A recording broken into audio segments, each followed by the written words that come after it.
song. Chad's off screen here, and I'm super excited to have Chad Mccloud on of Mccloud Communications. Chad and I work in the same co-working space, and we've encountered each other, and we even interacted, I don't know if he remembers this, on Facebook when some of the mask mandates were coming in, and I was like, I'm going to write my leader, and it turned out that Chad was my city commissioner, apparently, that actually responded to me. The other city commissioners did not. And Chad responded to me, and then we encountered each other at Catapult, a co-working space where we're at. And we've encountered each other a lot. And you guys know in this show, I look for people that are igniting lives of explosive significance, the mission of State of the Spark. And I realized Chad's a city commissioner, but he's super approachable. Oh, look, he partnered with his brother in running this business. And as I read his LinkedIn and realized, wow, he served Senator Mel Martinez. He's gotten advanced degrees. This guy's somebody worth talking to. So we chatted briefly, and we're going to bring Chad in. And we're going to talk about just leadership lessons from a guy who's been either a fly on the wall or in the leadership seat for the last, 15 or 20 years. So thank you for guys popping in. We'll have some links and stuff for you as we get through the show, but we're just going to carry on the conversation. So let's welcome Chad Mccloud. What's up, dude? That's great, Grant. It's, when you asked me to come on this show, I thought I'm going to do my best to keep up with your energy because I've caught glimpses of the show, especially that we were talking about this earlier, the 6 a.m. I think you start at 6. Maybe you start earlier than that. But usually in my house, the kids are waking up and it's chaotic. And so I'll be scrolling through and I see your arms are waving and you bring so much energy to start the day. And so I love it. It's great. Thanks for having me on. Well, thanks for being here. And in your busy schedule too, again, for viewers, he was just describing like the 2 days of workshops for City Hall he was doing. I'm like, how do you run a business? He's like, I had to tell them, time out. I got to get back to my business. But I started the show, especially at this energy level, because COVID was so heavy when it first kicked in. And actually we're like, we're on episode, 138.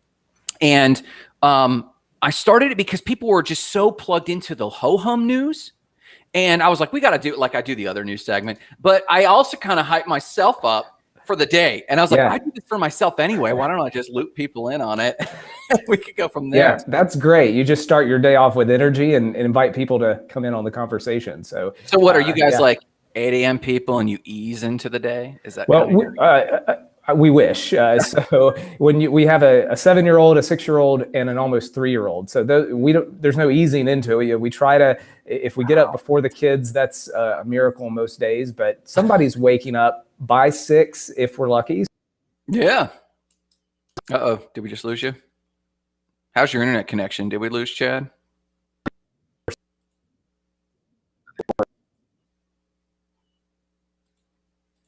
Check. Are you there? Sorry, we're freezing out.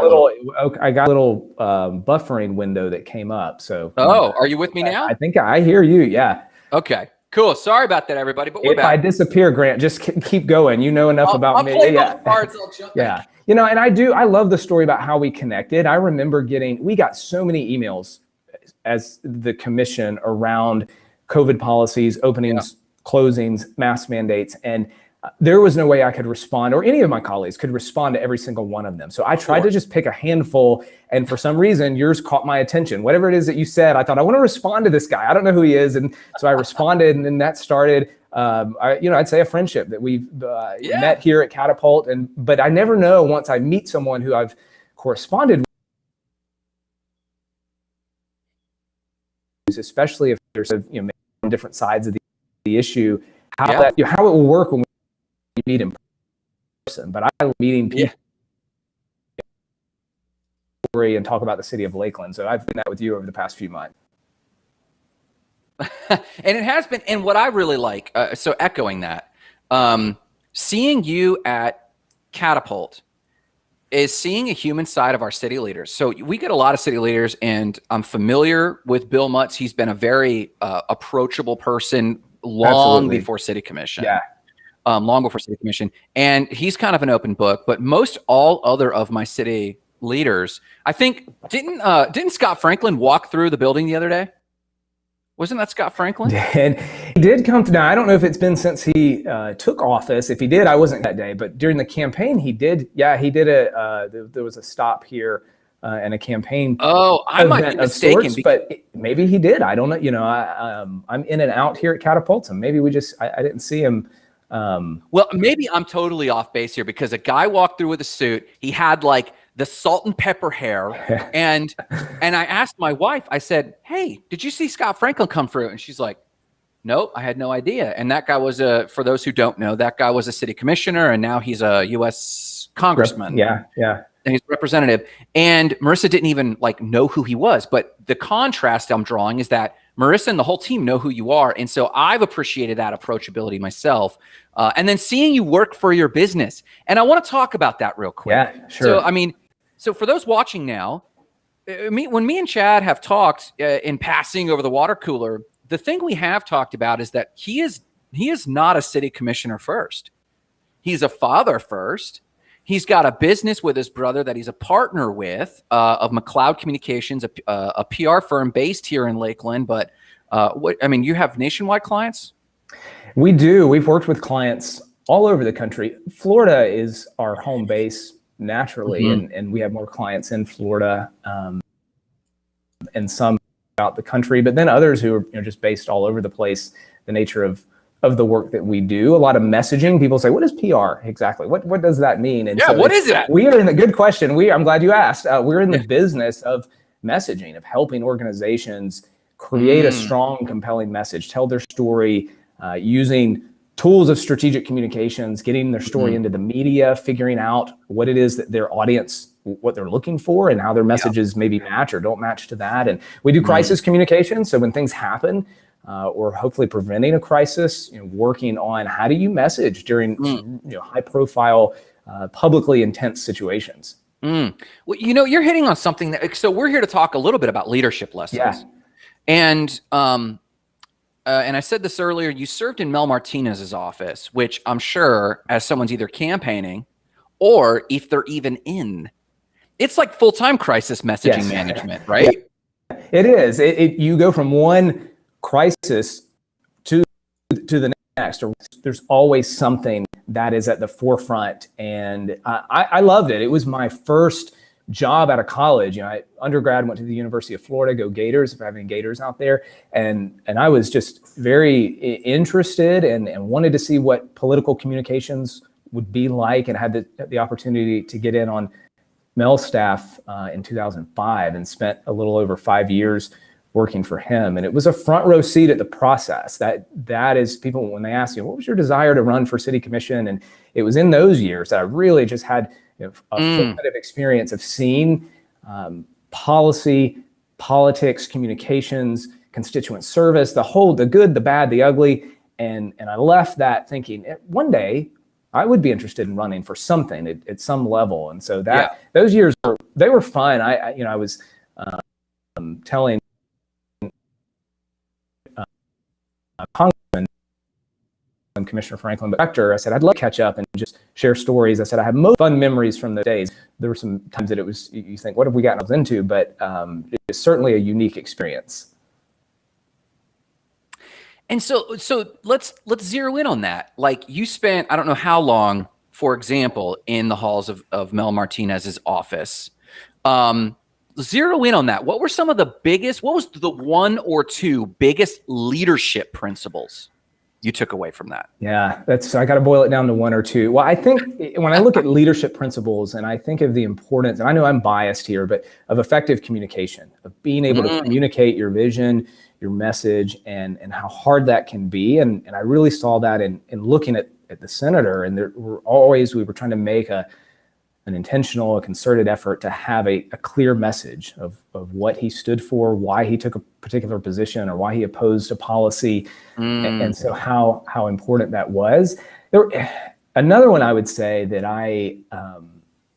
there are two things. Grant, I had a chief of staff during that time who was very effective. I learned a lot from him in the importance of putting people around you who fill in your gaps, in your blind spots, and in many cases are smarter than you in different areas. And he was great at that, and he wasn't threatened by people who had more knowledge or more experience, more expertise, even though he was running the staff for the senator.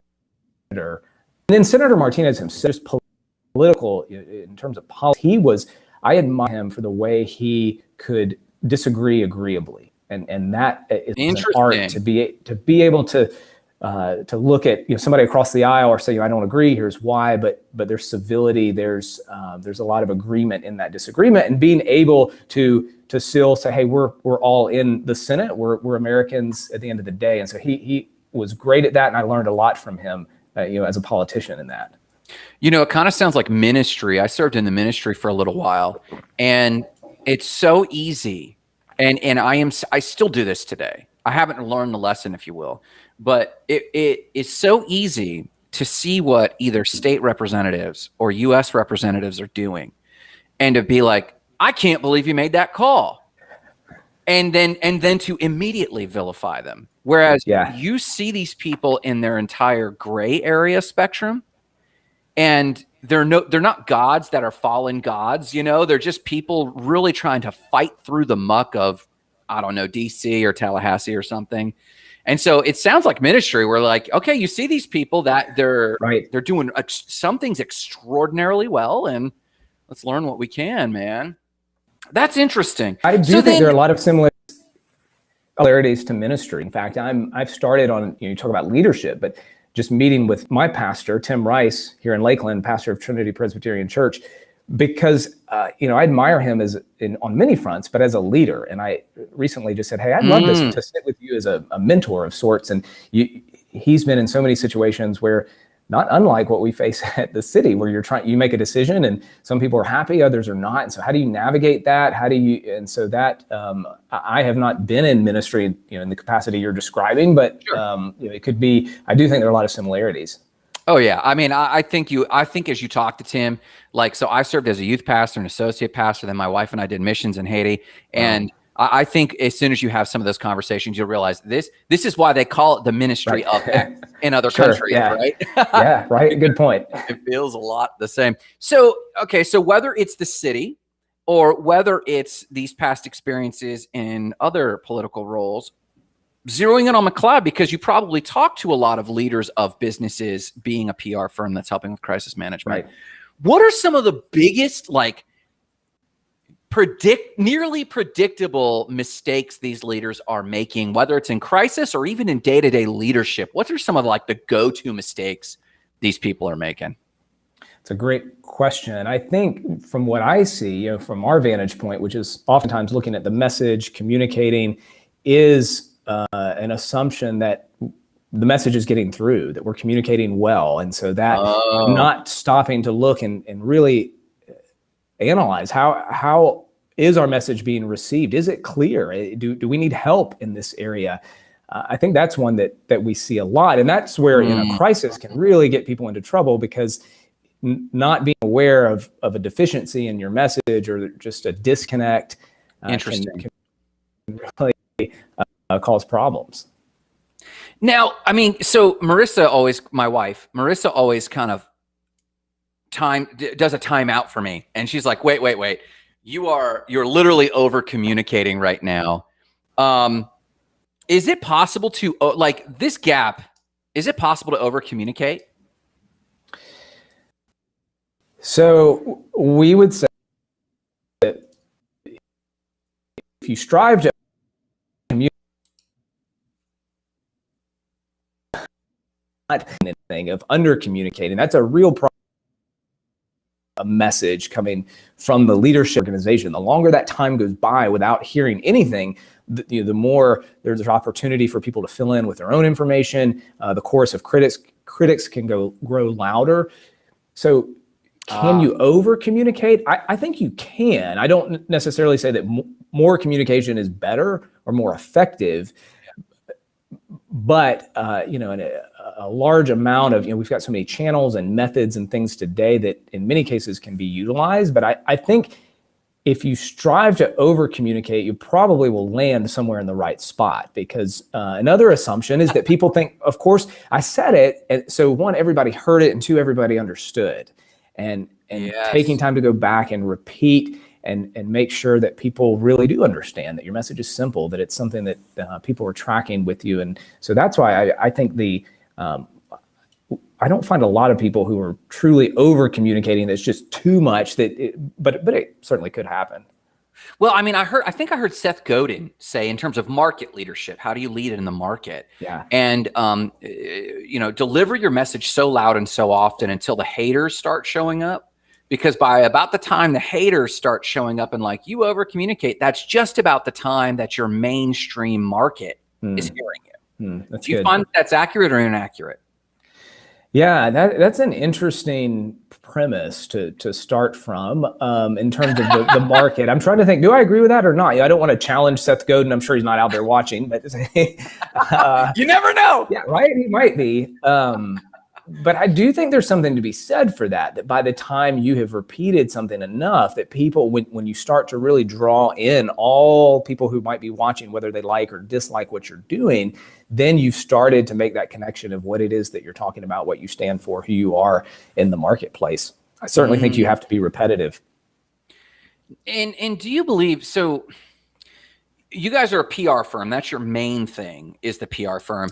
Now, within the PR firm, is the main thing crisis management?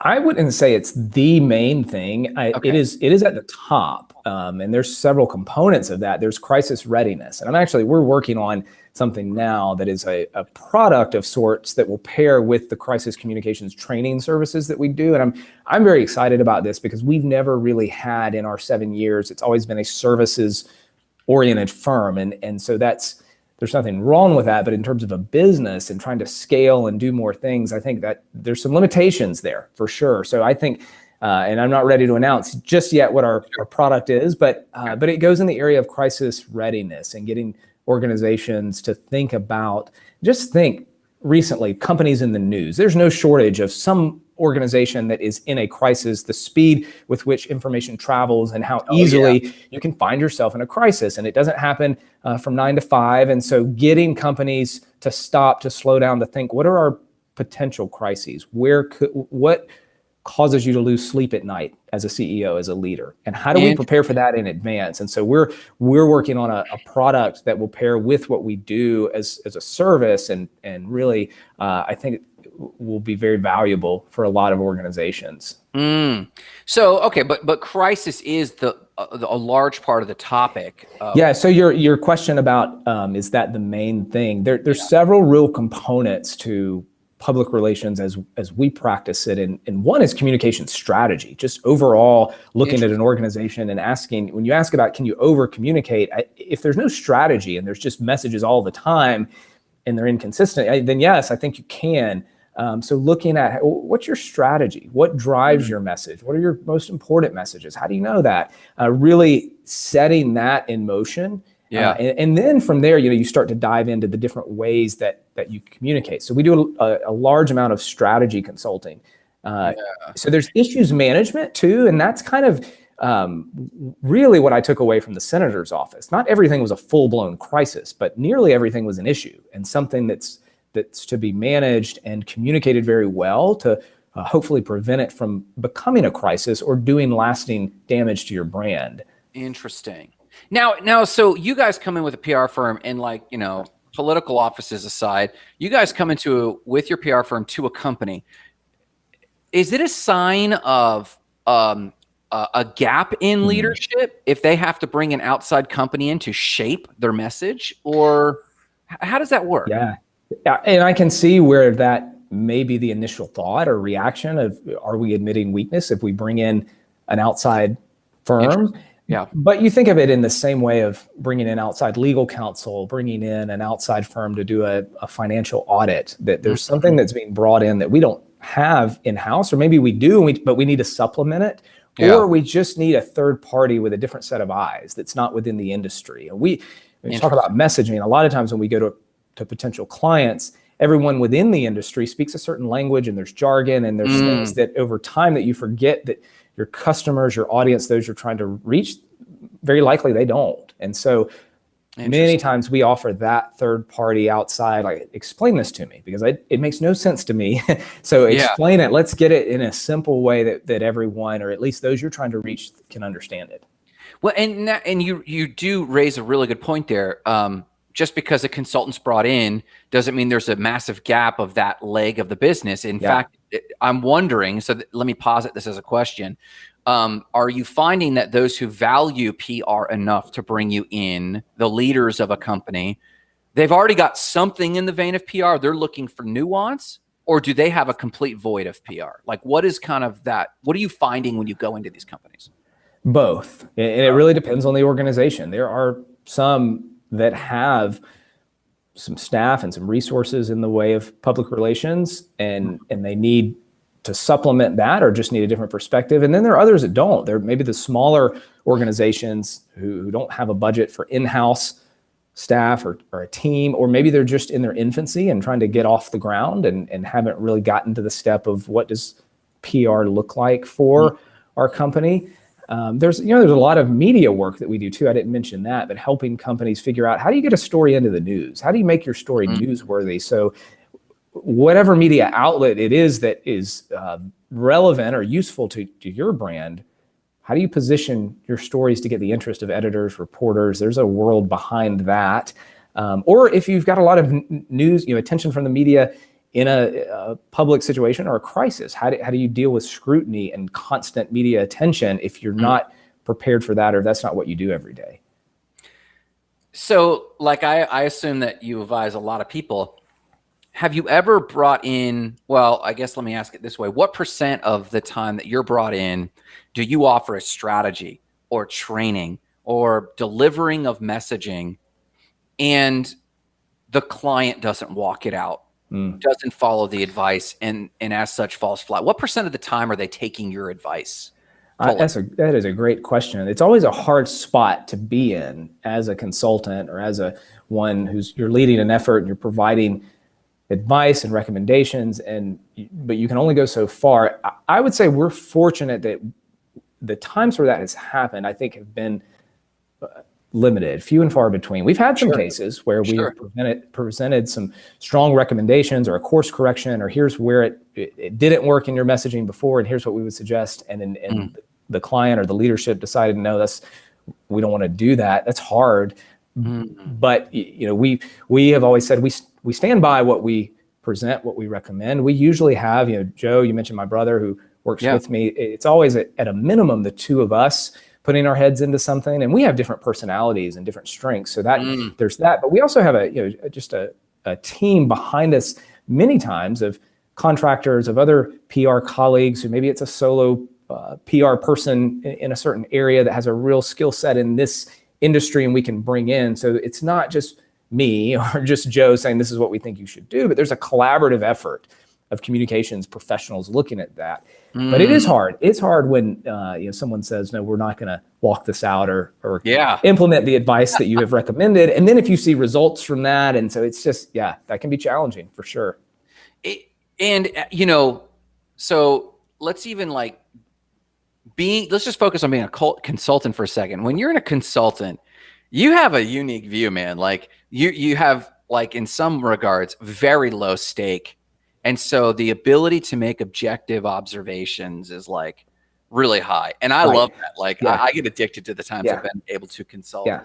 And we've been we can go in sometimes. We've had clients where they have a director of communications and they've hired us to come in and say things they want to say, but they're just afraid that if they say it to their boss, that their job could be in jeopardy. But we have like you're saying, the advantage of saying we're the consultant, so we can say things and get away with it sometimes, or be received differently than those within the organization.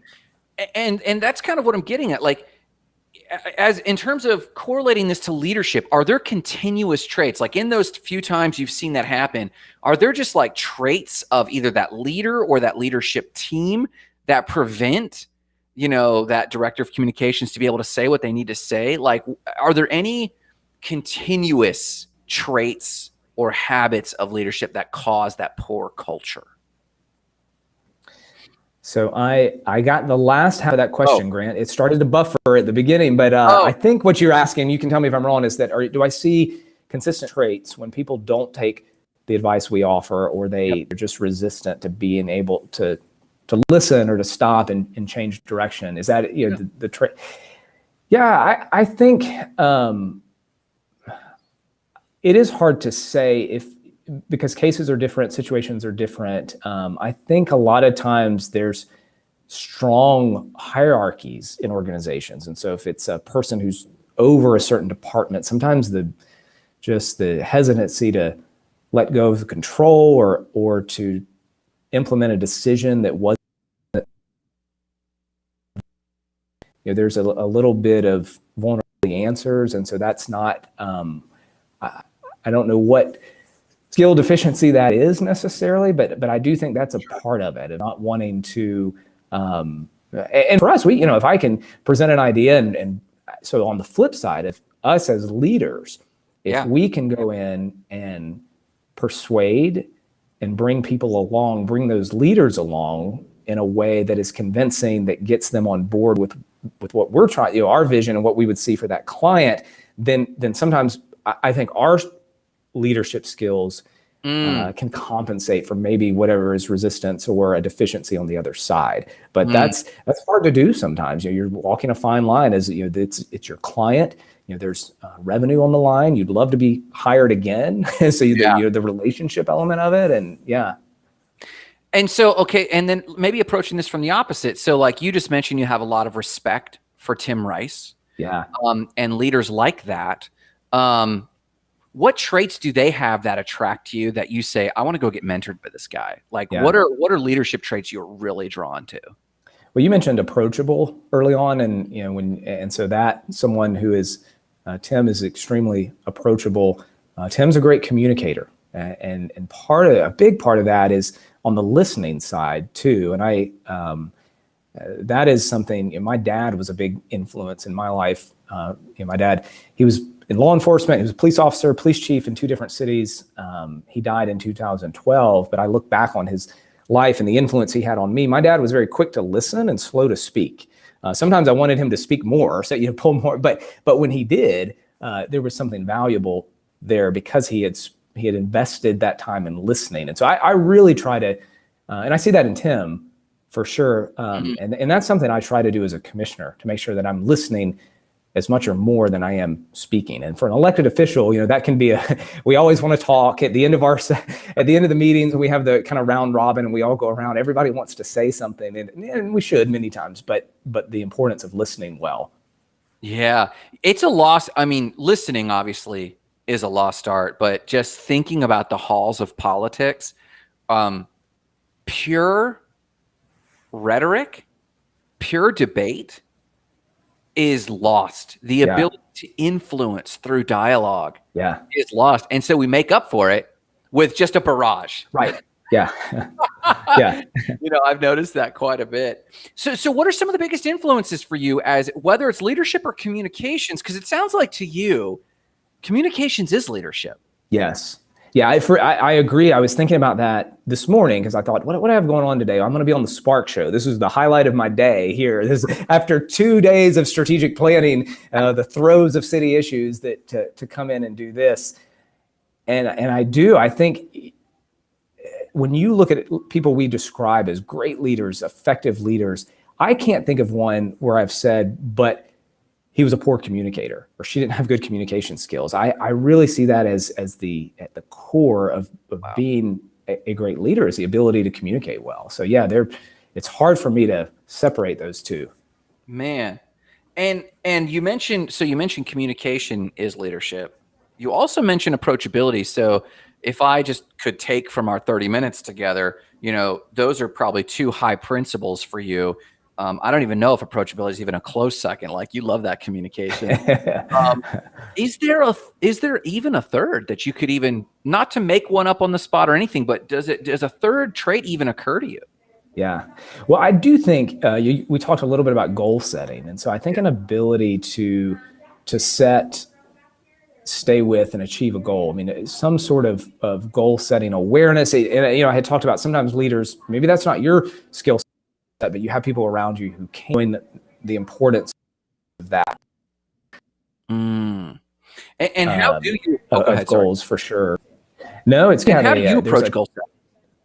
That's great. We have a tour going on here at Catapult Grant. We had a lot of people walking by, so I was kind of wondering what this crowd was. I thought maybe it was because of the Spark Show that we had all these folks. My approach to goal setting, so I like big goals. I'm one who several times in years past, I've done workshops or spoken to groups of young professionals, college students, and I talk about dreaming big. So think big. Like, what is your, the big, hairy, audacious goal? If you're familiar with the good to great and those principles, and I think that is one thing for sure. Is just really stretching. Where's your goal? What do you have goals? Do you have short term, mid range, long term, and could those be bigger? Could you stretch more? A lot of times we can. And I share, when I do those talks, I share experiences. I didn't get into this, but I'm a cancer survivor. And after that, I did an Ironman triathlon and multiple marathons. And so the principles of those, setting those goals for me, those were big things. Like to be able to achieve those. Another, principle behind that, how I set goals, is what resources or people around me do I need to make this happen? Interesting. Yeah, that's a big part of it. Having the right team, the right knowing what you don't know, or people who can mentor you or guide you in whatever path you've got to be on to set and hit that goal. You know what I like about that? There is it's resource-based goal setting, right? And or it's asking the who question: who do I need to add to the team? What do you do when you have a team member that is resistant to, like, have you met people that don't like goal setting? Goal setting turns them off. Not that they're trying to intentionally stifle you per se, but they're just bulletproof to goal setting. Like, how have you dealt with staff members or team members that are resistant to goal setting?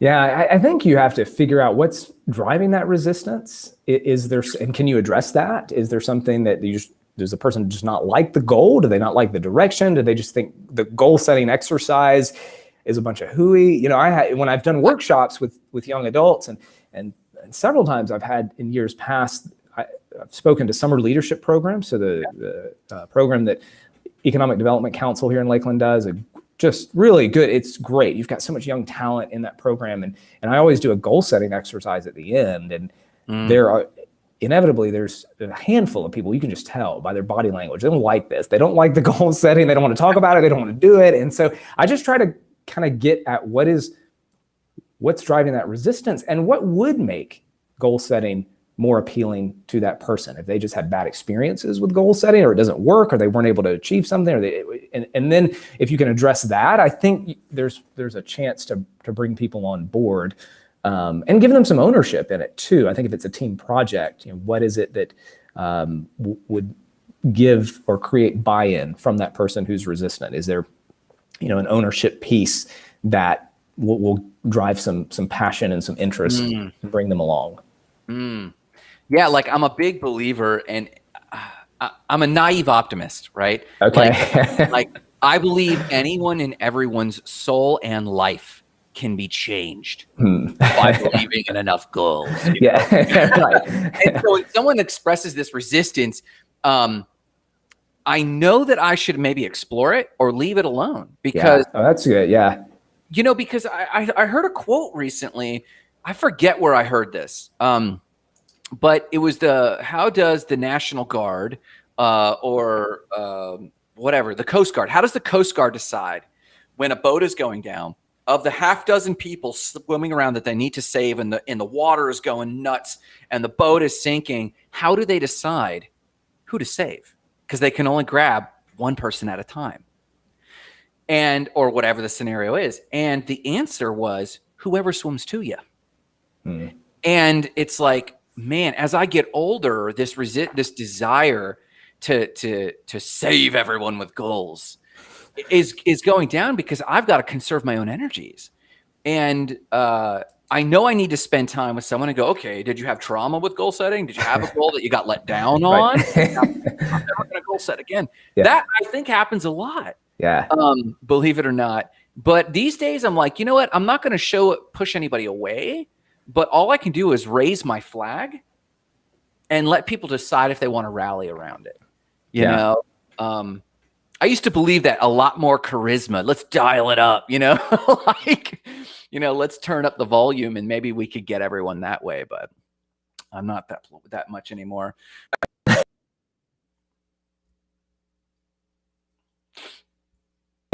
I think I lost you there for a second. Sorry about our connection, man. Are we there?